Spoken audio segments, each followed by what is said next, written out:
بسم الله الرحمن الرحيم. إذا جاءك المنافقون قالوا نشهد إنك لرسول الله والله يعلم إنك لرسوله والله يشهد إن المنافقين لكاذبون اتخذوا أيمانهم جنة فصدوا عن سبيل الله إنهم ساء ما كانوا يعملون ذلك بأنهم آمنوا ثم كفروا فطبع على قلوبهم فهم لا يفقهون وإذا رأيتهم تعجبك أجسامهم وإن يقولوا تسمع لقولهم كأنهم خشب مسندة يحسبون كل صيحة عليهم هم العدو فاحذرهم قاتلهم الله أنى يؤفكون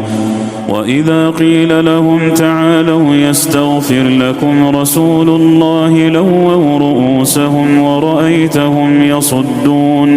ورأيتهم يصدون وهم مستكبرون سواء عليهم أستغفرت لهم أم لم تستغفر لهم لن يغفر الله لهم إن الله لا يهدي القوم الفاسقين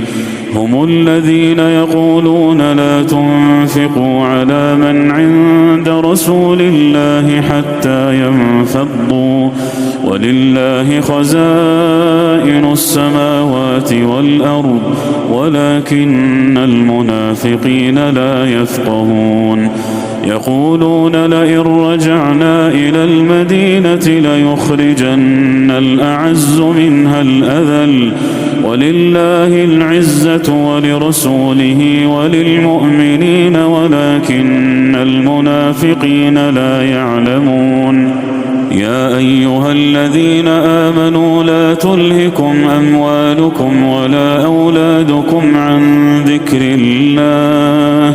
ومن يفعل ذلك فأولئك هم الخاسرون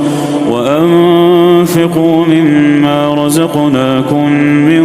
قبل أن يأتي أحدكم الموت فيقول رب لولا أخرتني إلى أجل قريب فأصدق وأكن من الصالحين ولن يؤخر الله نفسا إذا جاء أجلها والله خبير بما تعملون.